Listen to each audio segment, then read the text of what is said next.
धर्म प्राण सत्संग प्रेमी सज्जनों,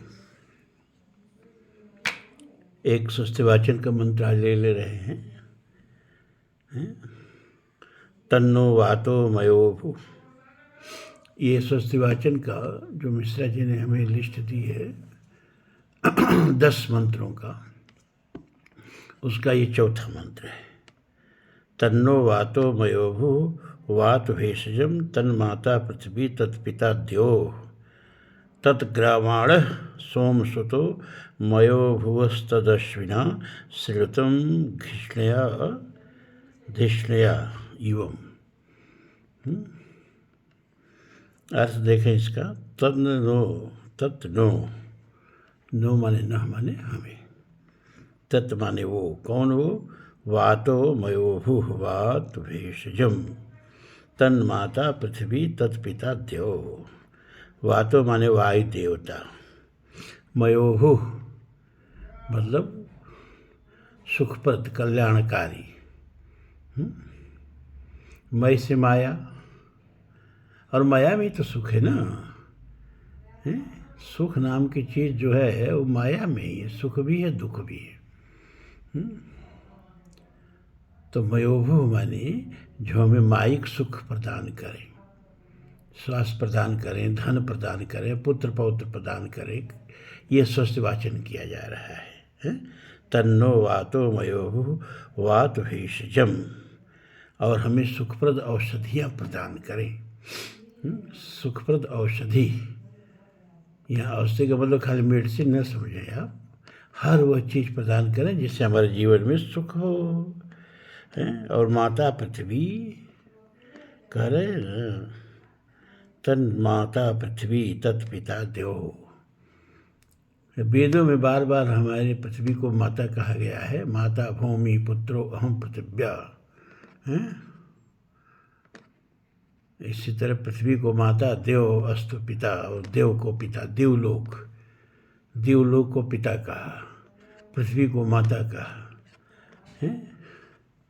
देवलोक से ही तो वृष्टि होती है, और उस वृष्टि से ही तो फसलें होती हैं, और फसलों से ही तो जीवन पनपता है। तो देव ही हमारे पिता हैं, वो हमारा पोषण करते हैं वृष्टि करके बार बार, और पृथ्वी हमारी माता है। तो ये माता पृथ्वी और पिता देव भी हमारे लिए स्वास्थ्यवर्धक औषधियाँ प्रदान करें, स्वास्थ्यवर्धक कल्याणकारी वस्तुओं को प्रदान करें। तद्ग्रावाण सोमसुतो मयो भुवस्तदश्विना श्रुतं धिष्णया युगम। ग्रावाण, ग्रावा कहते हैं ना, वो जिसको सोम रस की लताएं जिससे कुची जाती थी और कुछ के उसका अभिश्रवण किया जाता था, उसका रस निकाला जाता था। आप लोग वैद्यों के यहाँ देखे होंगे, एक ओखली होती है और उसमें एक मुसल टाइप होता है, उससे कूचते हैं। तो उसी तरह पहले पत्थर का होता था, उसको ग्रावा बोलते थे। उस ग्रावा से सोमरस की लता को कूट कूट के उसका रस स्रवित किया जाता था, है। तो तत्ग्रावाण सोमसुतो, मतलब सोम को स्रवित करने वाले, निष्पादित करने वाले ग्रावा पाषाण भी हमें स्वास्थ्यवर्धक औषधि दें, कल्याणकारी सोमरस हमें प्रदान करें। फिर कह रहा है तद अश्विना श्रुतम धिष्णया युवम। धिष्णया माने बुद्धि हैं, श्रुतम माने तीव्र बुद्धि वाले अश्विनी कुमार भी हमारी प्रार्थना को सुने। अश्विनी कुमार भी हमारी प्रार्थना को सुने। क्यों? क्योंकि देवों के वैद्य तो वही है ना। तो सब लोग औषधि दे के क्या करेंगे जब तक अश्विनी कुमार नहीं देंगे। तो पूरे मंत्र का अर्थ हो गया कि वायु देव हमें सुखप्रद औषधियाँ प्रदान करें। माता पृथ्वी आकाश पिता हैं, ये भी हमें स्वास्थ्यप्रद औषधियाँ प्रदान करें। और सोम निष्पादित करने वाले ग्रावा पत्थर भी हमें पुष्टिवर्धक सोम प्रदान करें। तथा अश्विनी कुमार भी हमारी प्रार्थनाओं को, तीक्ष्ण बुद्धि वाले अश्विनी कुमार भी हमारी प्रार्थनाओं को सुने। अब इन मंत्रों के अर्थ में कोई दम नहीं है, इन मंत्रों को याद कर लेने में बहादुरी है। याद करें तो ये स्वस्थ वाचन है, आशीर्वाद की वर्षा करने वाले मंत्र हैं, है ना। और मांगलिक अवसरों पर इन मंत्रों को हमारे पुरोहित लोग पढ़ते हैं, जजमान पर आशीर्वाद की वर्षा करते हैं। तो इन मंत्रों के अर्थ तो समझ ही गए, कल्याणकारी अर्थ हैं सब। इनको याद कर लें, रोज रोज इसका वाचन करेंगे तो याद हो जाएगा ये मंत्र। और याद हो जाए तो सारा कर्म कांड जो है इन्हीं 12 मंत्रों पर हो जाता है। ठीक है, इन्हीं 12 मंत्रों पर द्वार पूजा भी लग जाता है, इन्हीं 12 मंत्रों पर विवाह भी हो जाता है। इन 12 मंत्रों को जो ब्राह्मण लोगों को तो याद ही रहना चाहिए।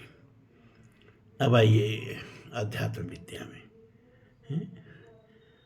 यमराज जी प्रार्थना करते हैं। यहाँ क्या प्रार्थना करते हैं कि हैं यह सेतु रीजानानाम अक्षरम ब्रह्मम यत् परम अभयम तितिर्षिताम पारम नाचिकेतम सकेमहि।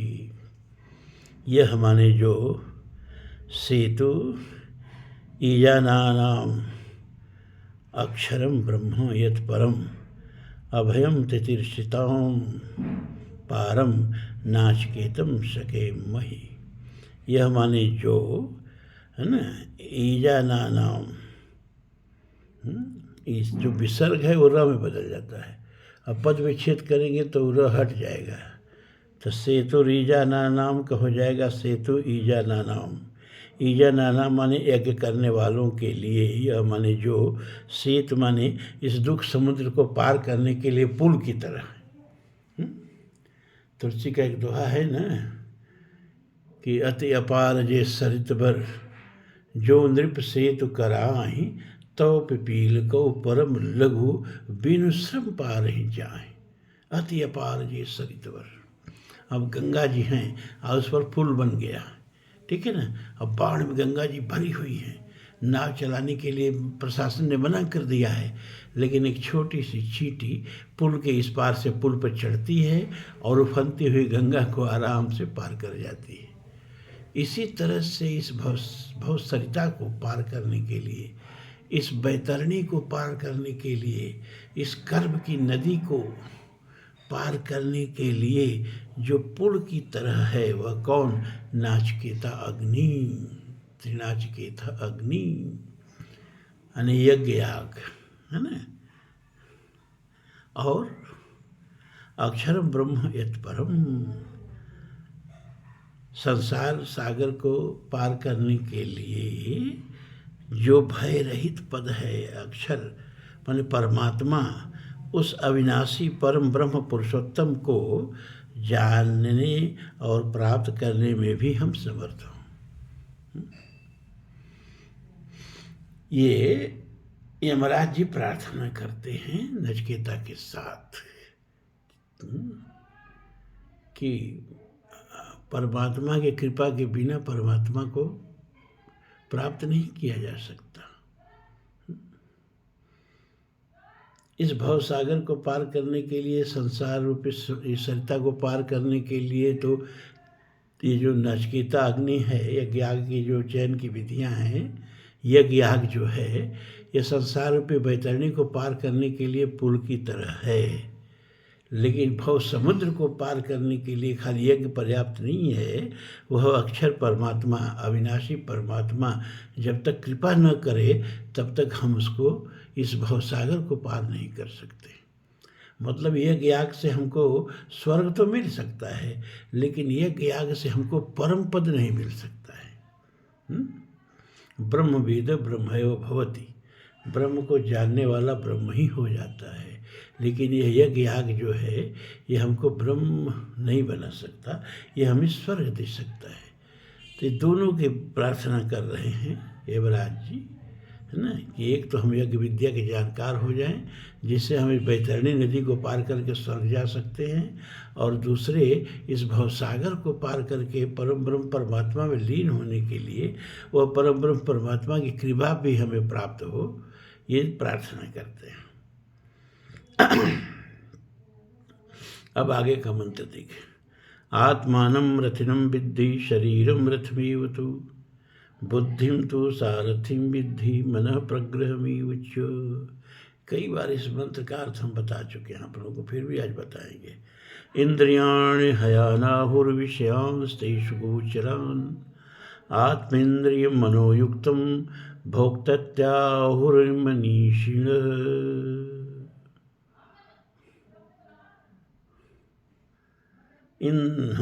आत्मानं रथिनं विद्धि।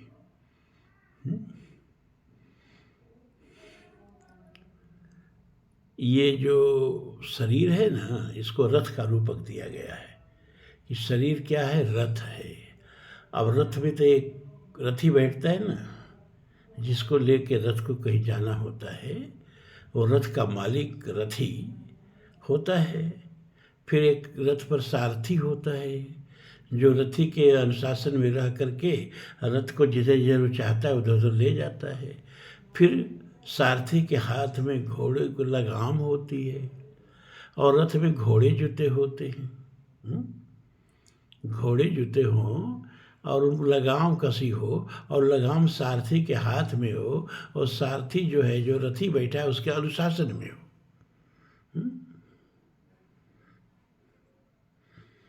कर्ण के हार का एक और कारण था महाभारत में कि उसका जो सारथी था शल्य, उसके बस में नहीं था। वो तो राजा था, और उसको दुर्योधन ने जबरदस्ती कर्ण का सारथी बना दिया। कर्ण तो सूत पुत्र था, शूद्र था, वो क्षत्रिय था।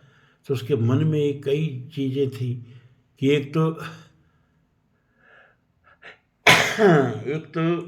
सूत का हमको सारथी बना दिया। सूत का काम ही था सारथी के हक ना, इसको मेरा सारथी बनना चाहिए, इसका हमको सारथी बना दिया। तो शल्य जिधर कर्ण कहता था उसके उल्टे ही चलता था। तो समर्थ होकर भी कर्ण बेचारा इसीलिए मारा गया कि उसका सारथी उसके बस में नहीं था। जब उसका रथ फंस गया तो क्या कहता है शल्य, अरे भाई रथ फंस गया तो दूसरा रथ मंगा लिया होता ना, असहयोग कर दिया। वहाँ कहा कि निकाल दो इस रथ के चक्के को, जल्दी निकाल दो, इसी रथ से काम चल जाएगा। बड़ी रात है ये, अद्भुत बात है यह, किसी दुष्शक्ति का ही घात है यह, जरा सी कीच में संदन फंसा है, मगर रथ चक्र कुछ ऐसी धसा है कि निकाले से निकलता ही नहीं है, हयों का जोर चलता ही नहीं है। तो तनिक तुम भी लगा कर जोर देखो, तनिक अपनी भुजा झकझोर देखो। रथ फंस गया तो रथ को निकालना ये चतुर सारथी का काम है, और नहीं तो रथ तुरंत बदल दिए जाना चाहिए। तो कह रहा है कि रथ तो निकल नहीं रहा है, जरा तुम कूद के सर दे और रथ को चक्का को निकाल लो। कर्ण बेचारा क्या करे, तुलसी जैसी भव्यता तैसी हुई सहाय। अब भाभी वैसी थी, भाभी प्रबल बिलख कहो मुनिनाथ, सुनो भरत भाभी प्रबल बिलख कहो मुनिनाथ, हाँ निराभ जीवन वर्ण यश अपयश विधि हाथ। तो जैसी भव्यता होती है वैसे ही बुद्धि हो जाती है। कर्ण रथ पर से कूद पड़ता है और कूद करके रथ को चक्का को निकालने लगता है, लेकिन वो रथ का चक्का कैसे निकले, शेषनाग इसको पकड़ के बैठ गए भगवान कृष्ण के इशारे पर, है ना। महाभारत में लिखा है कि समुद्र और पहाड़ों से लदी धरती को 3 अंगुल ऊपर उठा लिया कर्ण, लेकिन रथ का चक्का नहीं निकला है। दिनकर जी बड़ा सुंदर लिखते हैं रसवृथि में कि मही डोली सलिल आघार डोला, भुजा के जोर से संसार डोला, न डोला किंतु जो चक्का फंसा था, चला वह जा रहा नीचे धंसा था। तो अर्जुन से कहता है कर्ण, कह रही भाई जब तक हम रथ का चक्का न निकाल लें तब तक आप थोड़ा रुको, विश्राम करो।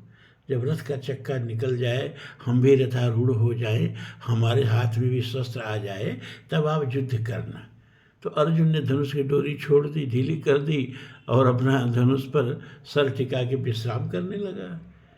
भगवान कृष्ण ने कहा, अरे अर्जुन, युद्ध भूमि में सोया नहीं करते, यहाँ सोने आया है, ये युद्ध करने आया है।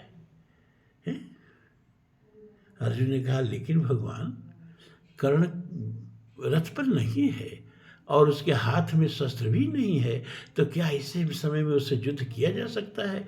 यह अधर्म नहीं होगा?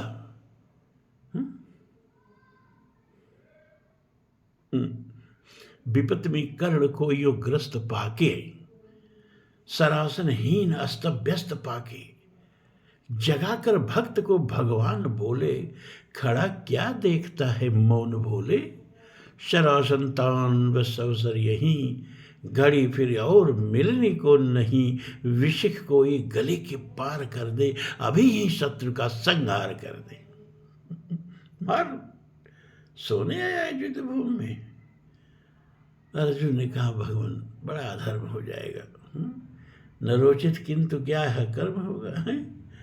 श्रवण कर विश्व गुरु की देशना यह।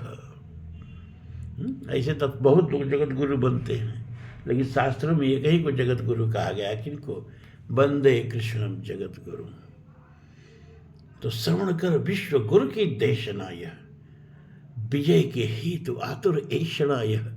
शाम उठा पार्थ का मन, विनय से ही मगर बोला अकिंचन। न रोचित किंतु यह क्या कर्म होगा, अब मलिन इससे नहीं क्या धर्म होगा? क्या यह उचित कर्म होगा? क्या यह धर्म, युद्ध का धर्म मलिन नहीं हो जाएगा? भगवान कहे मूर्ख, वो धनुष मार ले लेगा तो तुम्हारे जैसे 100 अर्जुन उसको मार पाएंगे कहा? क्यों वृथा हठ ठानता है?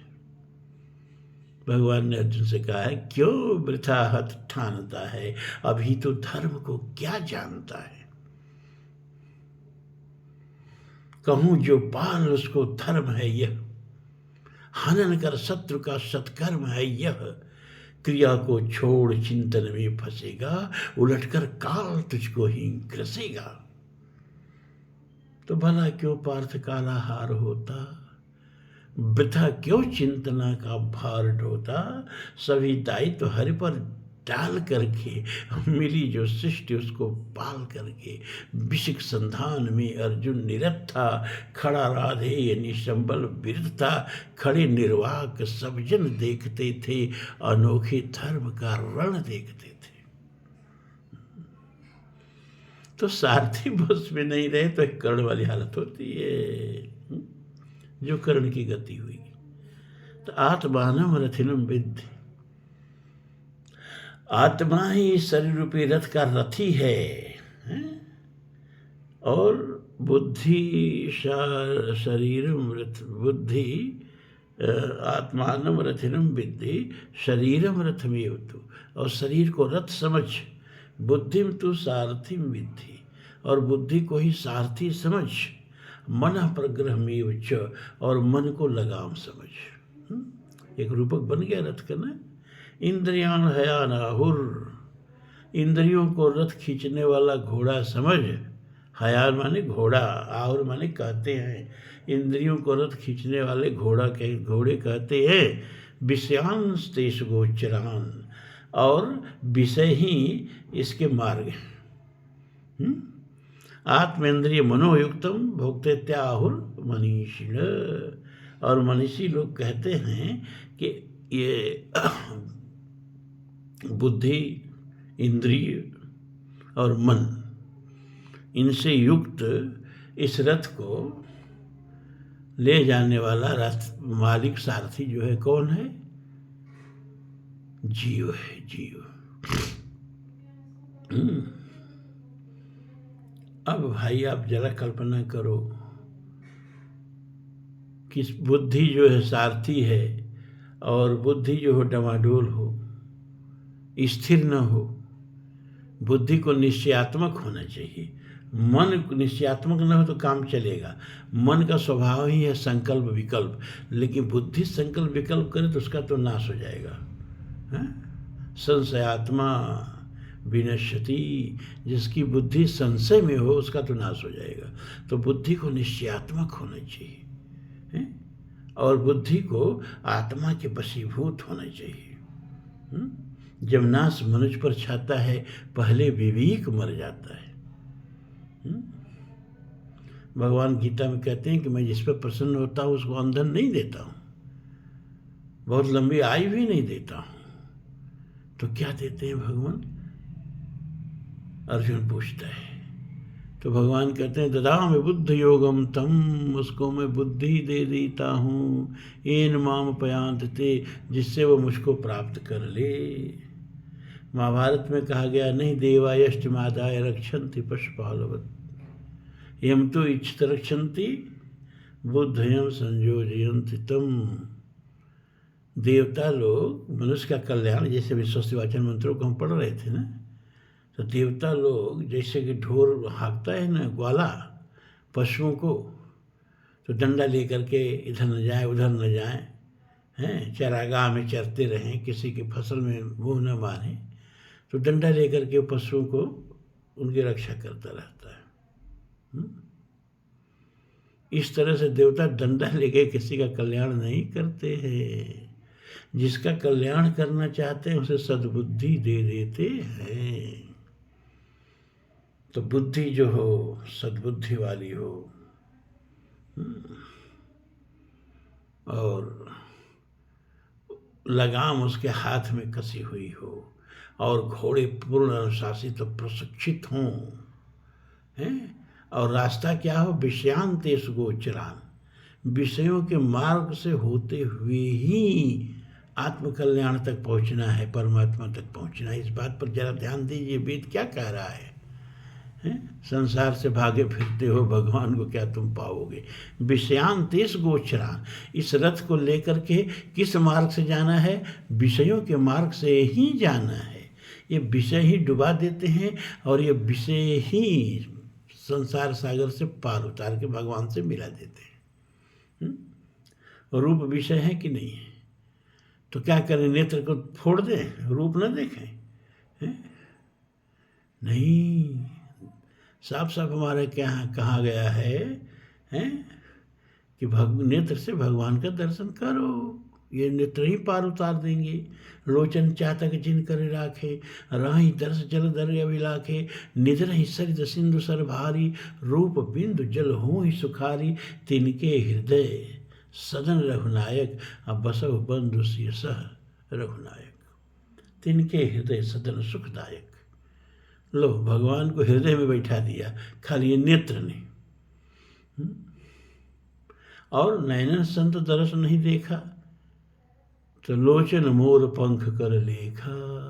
आगे इस नैनों से भगवान का दर्शन नहीं किया, इस नैनों से संतों का दर्शन नहीं किया, तो समझो खाली चित्र में बने हुए नेत्र हैं, जैसे मोर के पंख पर नेत्र बना रहता है, ऐसे ही व्यर्थ है। तो एक एक विषय, श्रवण शब्द विषय है कि नहीं? श्रवण है, ये है शब्द सुनने के लिए। तो ये विषय कैसे पार उतार देंगे? कि जिनके श्रवण समुद्र समाना, कथा तुम्हार सुबह सरिनाना, भरे ही निरंतर हो ही न पूरे, तिनके ही तुम कहो गृह रूरे। कानों से खूब इसके विषय का पान करो, लेकिन वो विषय क्या हो? संकीर्तन हो, हरि कीर्तन हो, हरि की कथा हो, वेद पुराण के सुनो, ये कान ही पार उतार देंगे। तो विषयांतेश गोचरान, ऐसे हर विषय को समझो। ये विषय ही डुबा देते हैं, ये विषय ही पार करा देते हैं, लेकिन विषयों से भाग के तो आप चल ही नहीं सकते, इतना जान लो। जनाकीर्ण जग से व्याकुल हो, विकल भागना वन में, धर्मराज है घोर पराजय नर की जीवन रण में। कर्म भूम है निखिल महीतल, जब तक नर की काया, तब तक है सृष्टि के अण में कर्तव्य समाया। और जिसे पा कभी न सकता सन्यासी बैरागी, जग में रहकर हो सकते हो तुम उस सुख के भी भागी। कौन सुख? जो सुख मिलता भुजा पंग की ओर बढ़ा देने में, दुर्बल दरिद्र का बोझ अपने कंधों पे उठा लेने में। अब डॉक्टर साहब भाग के अगर जंगल में चले जाएं तो नारायण सेवा होगी। गरीब से गरीब पेशेंट की भी पहुंच उनके तक है। एक डॉक्टर के हमें गया, समझा कि बहुत करेंगे, 400-500 फीस लेंगे ना, तो 1000-1200 रुपये लेके गया। और वहाँ जब फीस की मांग हुई तो 1500 रुपया। बाप रे। हमने कहा अब हम दूसरे दिन आएंगे। क्यों? अरे हम तो 1200 रुपये लेके आए। तब तक आदमी दौड़ा हुआ आया, अरे क्या कर रहे हो आप लोग? ये त्रिपाठी जी के आदमी है ना, त्रिपाठी जी ने फ़ोन नहीं किया था। तब एक को पैसा नहीं लगा, मेरा सब बड़ा बढ़िया से हुआ। लेकिन सोचो, आज डॉक्टरों की फीस 1000-1500 से कम नहीं है, हैं? अब एकदम फीस न ले तो काम कैसे चलेगा भैया? धनी धर्म ततो सुखम। लेकिन देखो, इस तरह का आदमी मिलना मुश्किल है। नारायण कर्म योगी, नारायण सेवा अलग से चल रही है। और कुछ लोगों को रोज सत्संग पर बुलाना, प्रेरणा देके, हैं, कितना बड़ा कल्याण है। यह रोग निवारण से भी बड़ा कल्याण है, क्योंकि भवरोग का निवारण हो रहा है?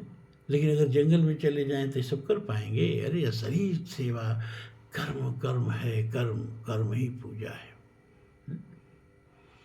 इसलिए हम संसार से भागने वालों को बहुत सम्मान की दृष्टि से नहीं देखते।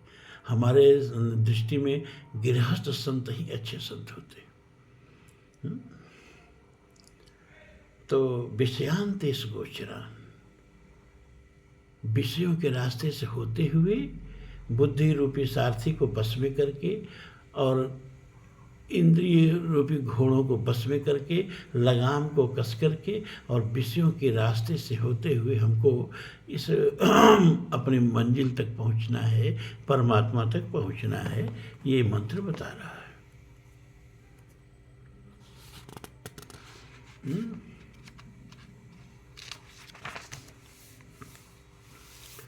अब देखिए आगे का मंत्र। यस्तु विज्ञानवान् भवत्युक्तेन मनसा सदा तस्येन्द्रियाणि वश्यानि दुष्टस्वायु सारथे।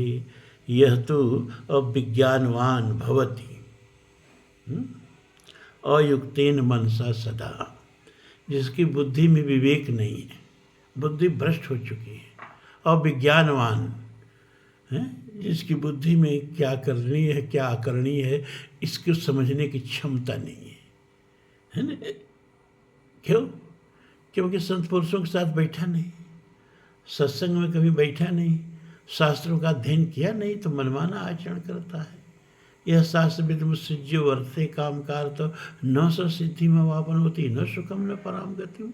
गीता में भगवान कहते हैं कि जो शास्त्र विधि छोड़ करके मनमाना काम करता है, उसको कभी सिद्धि नहीं, सुख नहीं, कुछ नहीं प्राप्त होता है। तो यह तो अविज्ञानवान, जो अविज्ञानवान माने जिसकी बुद्धि में विवेक नहीं, अयुक्तेन मनसा सदा, और मन की गठरी कसी हुई नहीं है, छितराई हुई है ना? मन में चंचलता है, हठधर्मिता है? मन के बस में हम हैं, हमारे बस में मन नहीं है। गीता में भगवान कहते हैं ना, अर्जुन जहाँ जहाँ मन जाए उसको वहाँ से हाँक के और मेरे चरणों में ले आके बांध दो। अर्जुन ने कहा भगवान हवा को कहे तो हम बांध के दिखा दें, मन को बांधना बड़ा कठिन है। मन चंचल केशव प्रमाथि बलवत् दृढ़म तस्याहम निग्रहम मन्ये वायुरु दुष्करम।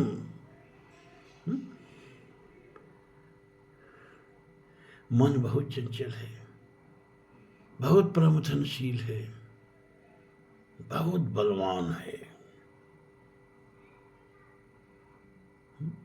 इसको बस में करना वायु को बांधने से भी ज्यादा कठिन है। भगवान ने कहा सही कह रहा है तू, मन बहुत कठिन है, बहुत चंचल है? लेकिन अब असंशयम महाबाहो मनो दुर्निग्रहम चलम अभ्यासेन तु कौन्तेय वैराग्येण च गृह्यते। निश्चित रूप से मन बहुत चंचल है, लेकिन अभ्यास और वैराग्य से इसको बस में किया जा सकता है? पतंजलि भी योग सूत्र में कहते हैं अभ्यास वैराग्य अभ्याम तन निरोध। अभ्यास और वैराग्य से मन का निरोध करो। अभ्यास क्या और वैराग्य क्या? अभ्यास ये कि प्रभु की कथा में मन लगाओ, प्रभु के रूप दर्शन में मन लगाओ, हैं? वेद पुराण शास्त्र को सुनने में, सत्संग में मन लगाओ। जल्दी सत्संग में मन नहीं लगता। तुलसी ने कहा कि जो कर कष्ट आओ पुन कोई, आते नींद जुड़ाई हुई। जड़ता जड़ विषम उर लागा, गयो न मज्जन पाव भागा। अब फिर आवही समीत अभिमाना, कर न जाय तहि मज्जन पाना। फिर आवही समीत अभिमाना, जो को बहोर को पूछन आवा। सर निंदा करता ही सुनावा। तो एकदम सही बात तुलसीदास जी ने कह दिया कि अगर जल्दी तो राम कृपा भी आ ही न जाई, प्रभु की कृपा न हो तो यहाँ आना बड़ा कठिन है। लेकिन कोई आ भी गया, दो चार लोगों के कहने से अरे चलो वहाँ सुबह सत्संग होता है और बड़ी ज्ञान विज्ञान की बातें होती है, आके बैठ गए टाट पर। लेकिन मन नहीं लगा। कर न जाए सर मज्जन पाना, जो पिलाया गया यहाँ ब्रह्मरस उसको पान कर नहीं पाए, मन ही नहीं लग रहा। क्यों? क्योंकि प्रभु की कृपा नहीं है। तो फिर यामई समेत अभिमाना, अभिमान लेकर के लौट आते हैं। जो बहोर कोई पूछने आवा, और कोई आके पूछा भैया वहाँ सत्संग में क्या होता है? ये पता नहीं, के बतिया रोज आत्मा जीव ब्रह्म माया भाई, न चुटकुला न कहानी न किस्सा न मनोरंजन, कुछ नहीं मिलता है। तुलसी ने कहा कि आवत ऐसर अति कठिनाई, राम कृपा बिनु आई न जाई। सम्बुक भीख सिवार समाना, यहाँ न विषय कथा रसनाना। तेहि कारण यावत ही हारे, कामी काक बलाक बिचारे।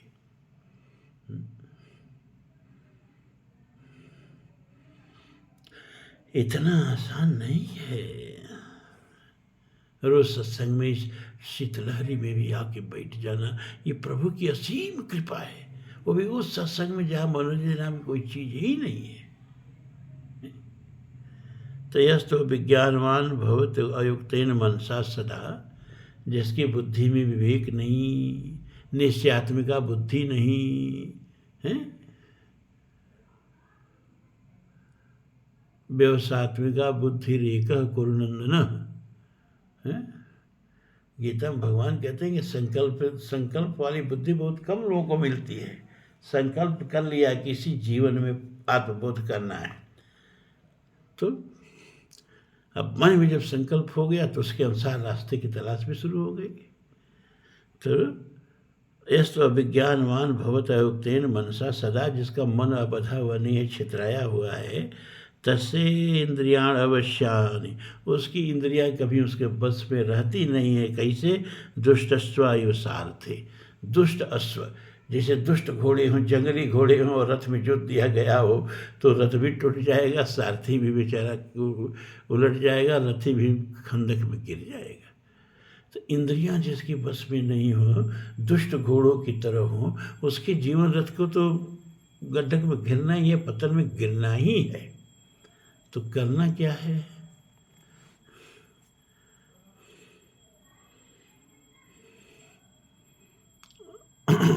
कल बताएंगे, क्योंकि 33 मिनट हो के 40, 41, 42 सेकेंड बढ़ता जा रहा है और आप लोगों को और भी बहुत काम है ना। इतना काफ़ी है। सत्संग दाल में नमक की तरह हो और रोज़ अपना दैनंदिन कार्यक्रम चलता रहे। कर्म योगी बनिए आप लोग, ज्ञान योगी तुम्हें बना दूंगा आप लोगों को, कर्म योगी आपको बनना है। इसीलिए मैं इतना ही रोज़ डोज देता हूँ और आपके काम रुके नहीं। तो आज इतना ही, कल फिर आगे हम आपसे मिलेंगे। साधुवाद।